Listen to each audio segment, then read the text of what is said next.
Plop, on se retrouve pour un nouveau tuto. Et dans ce tuto, qu'est-ce qu'on va voir? On va voir comment mettre un jeu fait sur Unity sur un site web fait en React. Et pour ça, on utilisera la méthode d'export que Unity propose avec WebGL. Et pour faciliter l'implémentation du jeu sur le site web, il y a quelqu'un qui a déjà fait un module qui nous permet d'utiliser des méthodes et des composants déjà faits pour qu'on puisse aller plus rapidement. On se retrouve tout de suite sur le GitHub qui va nous permettre de faire ça. Et ensuite, on va aller voir comment est-ce qu'on met ça en pratique sur une application React. Comme je l'ai dit, on se retrouve sur le GitHub du module qui permet d'utiliser des méthodes et des composantes préimplémentées pour faciliter l'implémentation d'un Unity WebGL dans React. Et c'est très bien expliqué. Bon, c'est en anglais, mais c'est pas grave, mais c'est très bien expliqué. Et il explique bien comment faire. Et il y a beaucoup d'explications, mais nous, il n'y a que la première partie qui nous intéresse au début. La suite, c'est des trucs un peu plus complexes qu'on ne verra pas dans cette vidéo. Donc, la première chose à faire, c'est déjà créer une application React. Donc, on peut entrer cette commande dans le terminal.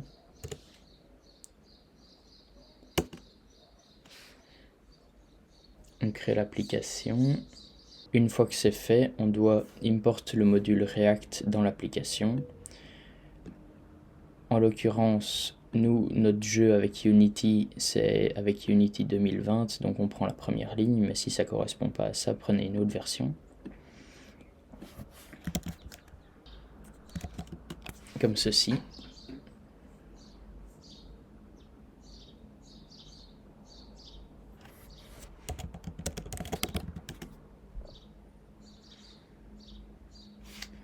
Et on peut faire npm start normalement, ce qui devrait lancer la page en local, comme vous pouvez le voir. Donc on peut ouvrir notre application dans un éditeur. Moi ici j'ai pris VS Code. On peut virer certaines choses.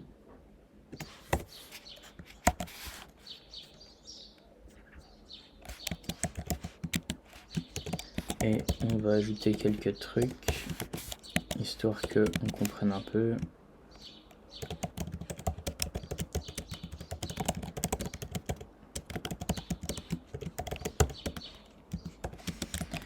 Voilà, donc ça c'est bien.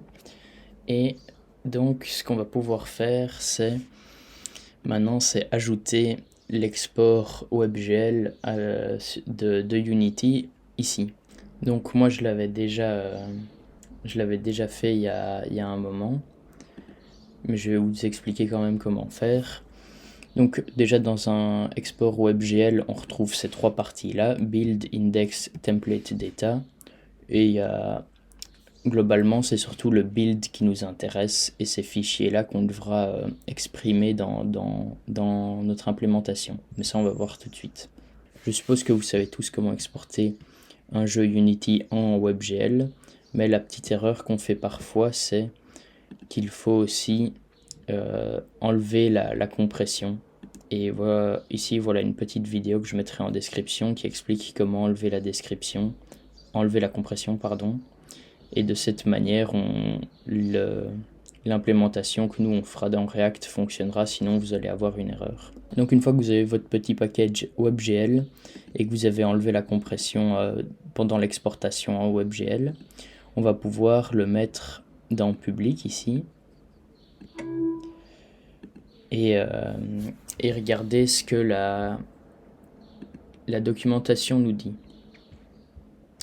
Bon, très rapidement, sans lire ce qui est expliqué, c'est que on peut faire déjà un petit import ici qu'on met là pour utiliser donc Unity et Unity Context qui vient du module React Unity WebGL, et on va créer la constante Unity Context ici et on pourra juste return la composante Unity et avec une propriété qui est le Unity Context. Donc lui, dans son implémentation ici, il s'occupe de tout. Nous, on a juste qu'à mettre les bons chemins relatifs ici. Là où j'avais fait ma première erreur, c'est qu'il explique que ces chemins, ça doit être les chemins par rapport au index.html. Sauf que le index.html, on en a une fois un ici et une fois un ici. Et en fait, c'est cet index HTML là qu'il faut prendre en compte.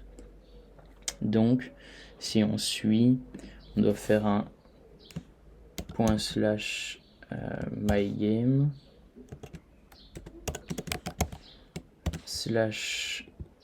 /build /myUnityApp. Du coup, moi, c'est mygame. On va déjà remplacer ça partout. Et les extensions ici, Loader.js, Data Framework.js, WASM, c'est bien celle qu'on a ici. Et donc, ce qu'il faut encore faire, c'est pour les autres, on rajoute ça. Et on met des slash, sinon c'est pas parfait.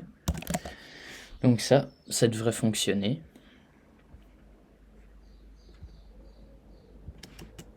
Si ça fonctionne pas, on peut... Ah bah, c'est pas si mal ça.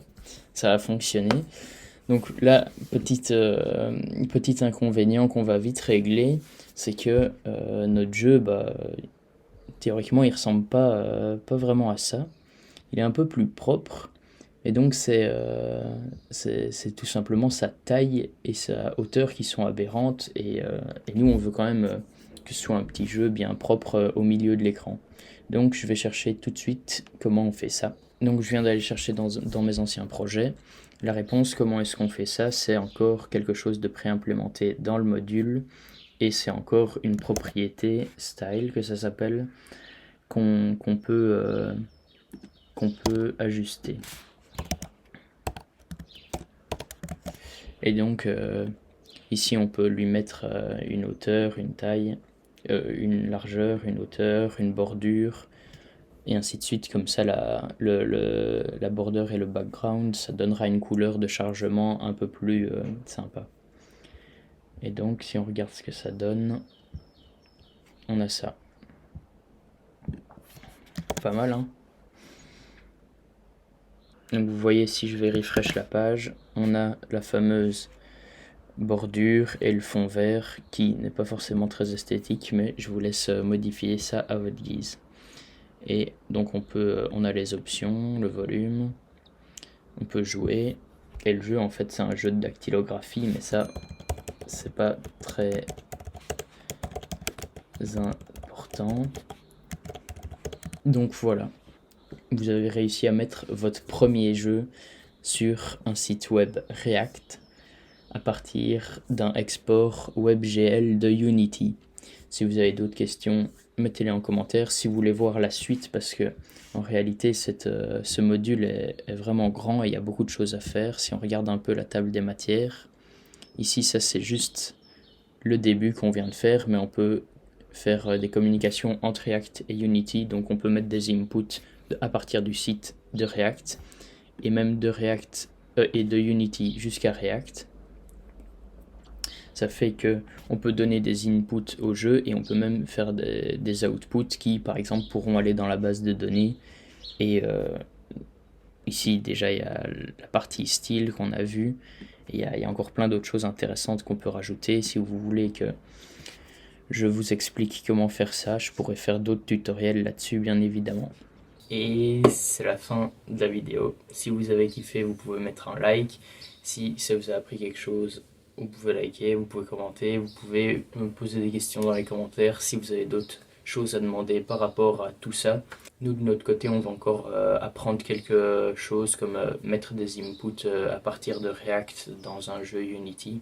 Je pourrais faire un tuto là-dessus aussi. Et à plus dans le bus.